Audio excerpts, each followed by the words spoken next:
O livro do profeta Naum. Esse pequeno livro profético é uma coleção de poemas anunciando a queda de um dos piores opressores de Israel, o antigo império da Assíria e a sua capital, Nínive. Os assírios surgiram como um dos primeiros grandes impérios do mundo e a sua expansão em Israel resultou na destruição total e exílio do Reino do Norte e suas tribos. Os exércitos assírios foram violentos e destrutivos, em uma escala que o mundo nunca tinha visto antes. E assim, Israel e os seus vizinhos estavam aguardando a queda da Assíria, que finalmente chegou no ano 612 a.C.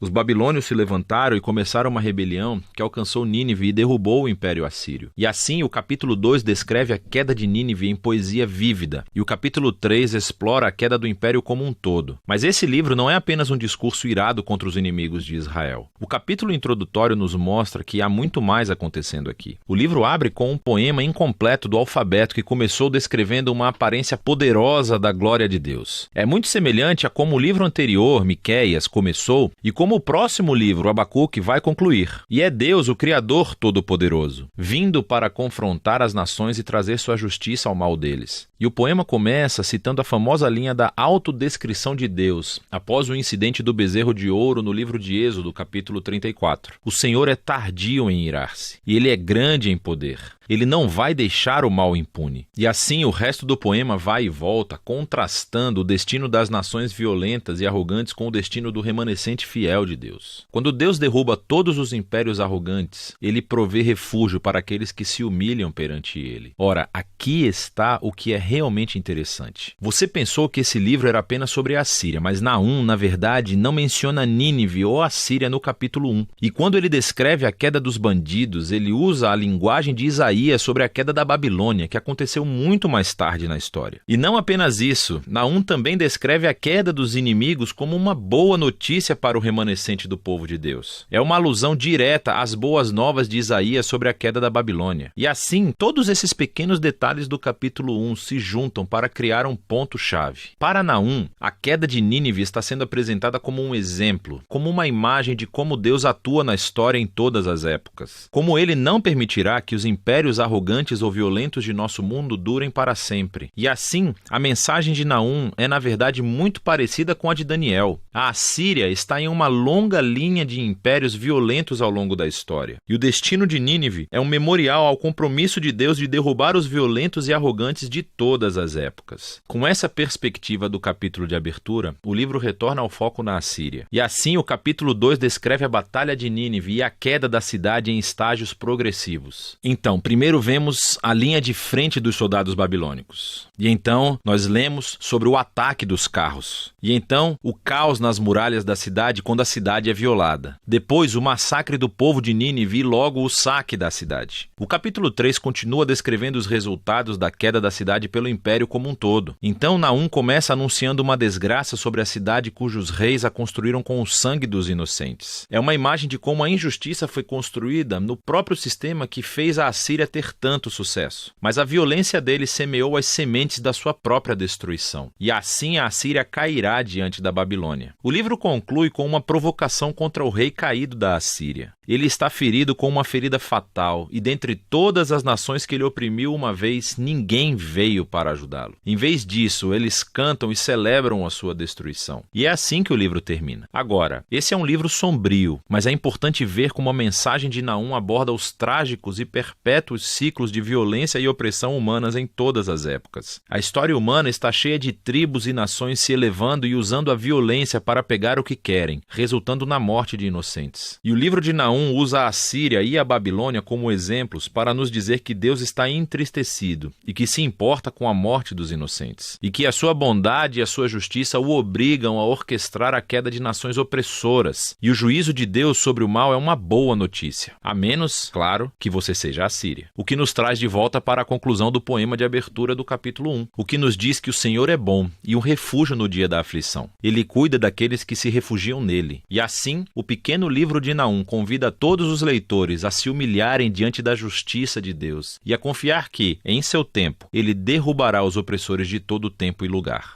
E é disso que trata o livro de Naum.